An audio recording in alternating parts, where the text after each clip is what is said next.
ଜୟ ଜଗନ୍ନାଥ ବନ୍ଧୁଗଣ। ଆଜି ଏ ଯେଉଁ ଆମର ଓଡ଼ିଶାରେ ଶିକ୍ଷକ ଶିକ୍ଷୟିତ୍ରୀମାନେ ଅନଶନ କରିକି ବସିଛନ୍ତି, କାରଣ ଦରମା ଗୁଡ଼ା ପ୍ରାଇମେରୀ ସ୍କୁଲ ଟିଚର ବି ତା ସାଙ୍ଗରେ ସାମିଲ ଅଛନ୍ତି, ତାଙ୍କ ଧର୍ମଘଟରେ ସାମିଲ ଅଛନ୍ତି। ବର୍ତ୍ତମାନ ଛୋଟ ଛୋଟ ପିଲାମାନେ ସେମାନଙ୍କର କେତେ ଯେ ପାଠ ପଢ଼ିବା ପାଇଁ ଅସୁବିଧା ହେଉଛି। ପୁଣି ଆଗକୁ ଆସିଗଲାଣି ପରୀକ୍ଷା ସମୟ, ସେହି ସମୟ ଭିତରେ କିନ୍ତୁ ଏମାନେ ଯେଉଁ ଧର୍ମଘଟ କରିଛନ୍ତି, ଏ ଧର୍ମଘଟ କେତେ ଦୂର ଯଥାର୍ଥ? କାହିଁକି କରିଛନ୍ତି ଧର୍ମଘଟ? ନା ସେମାନେ ତାଙ୍କ ଦରମାକୁ ନେଇକି, ଦରମା 50,000 ଉପରେ ମଧ୍ୟ କିଛି ଟିଚର୍ସ ମାନେ ଦରମା ପାଉଛନ୍ତି। କିନ୍ତୁ ଆମେ ଦେଖିବାକୁ ଯିବା, ଯଦି ଆମେ ସରସ୍ୱତୀ ଶିଶୁ ମନ୍ଦିରର ଶିକ୍ଷକ ଶିକ୍ଷୟିତ୍ରୀମାନେ ସେମାନେ ମାତ୍ର ଟଙ୍କା 5,000ରେ ମାସ ସାରା ସିଏ କେମିତି ପୁଣି ତାଙ୍କ ପରିବାର ଚଳାଉଛନ୍ତି, ସିଏ କେମିତି ପୁଣି ତାଙ୍କର ପ୍ରତିପୋଷଣ ହେଉଛି, ତାଙ୍କର ମାନେ ନିଜ କଥା କେମିତି ବୁଝୁଛନ୍ତି ବା ପରିବାର କଥା କେମିତି ବୁଝିବେ, ସେଇଟା ବି ଆମର ଗୋଟେ ଚିନ୍ତା କରିବା। କିନ୍ତୁ ଏମାନଙ୍କୁ 50,000 ଟଙ୍କା ତଦୁର୍ଦ୍ଧ୍ୱ ଦେଲେ ମଧ୍ୟ ଏମାନେ ତାଙ୍କର ଦାବି କରିଛନ୍ତି।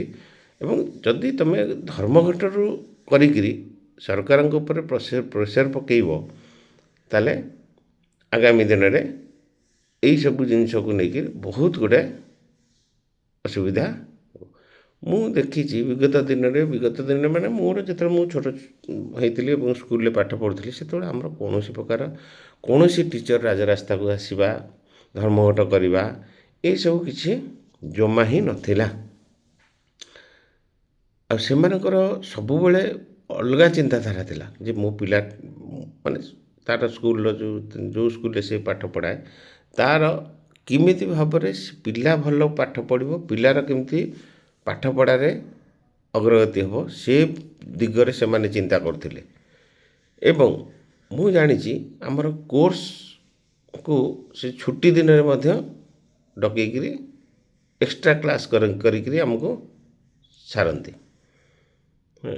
ତେଣୁ ସେତେବେଳର ଟିଚର ଆଉ ଏତେବେଳେ ଏବେକାର ବର୍ତ୍ତମାନ ଶିକ୍ଷକ ଶିକ୍ଷୟିତ୍ରୀ, ଆରେ ତୁମକୁ ତ ପାଠ ପଢ଼ିବା ପାଇଁ ତ ମାନେ ଧର ପଣିକିଆ ତ 25 ଯାଏଁ ତୁମେ କେହି ଠିକ୍ରେ କହିପାରିବନି।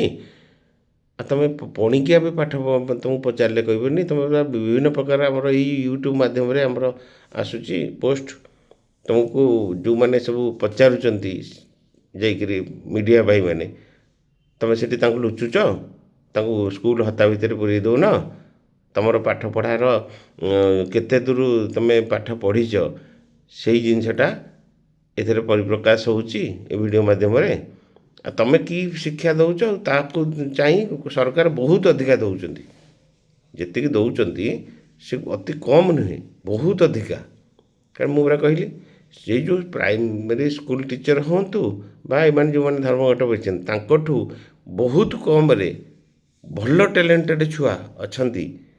ଆପଣମାନେ ଚାକିରି ଛାଡ଼ି ଦିଅନ୍ତୁ, ସେମାନେ ଯାଇକିରି ଆପଣଙ୍କ ପୋଷ୍ଟରେ ଜଏନ୍ ହେବେ, ଆପଣଙ୍କ ଅଧା ଦରମାରେ ସେମାନେ କାମ କରିବେ, ଆଉ ବହୁତ ବଢ଼ିଆ ଟ୍ୟାଲେଣ୍ଟେଡ଼ ପିଲା ଭଲ ପାଠ ପଢ଼ାଇ ପାରିବେ। ଆପଣମାନେ କାହିଁକି ସେ ଧର୍ମଘଟରେ ବସିକି ପିଲାମାନଙ୍କର ଭବିଷ୍ୟତ ଖରାପ କରୁଛନ୍ତି ଏବଂ ସରକାର ଉପରେ ପ୍ରେସର କରିକିରି ଏଇସବୁଟା ଆଦୌ ଠିକ୍ ନୁହେଁ। ଆପଣମାନଙ୍କର ମତାମତ କ'ଣ କହିବେ? ରହିଲି, ଜୟ ଜଗନ୍ନାଥ। ଆଉ ଯଦି ଭିଡ଼ିଓଟା ଭଲ ଲାଗିଲା ଆପଣ ଲାଇକ୍ କମେଣ୍ଟ କରିବେ।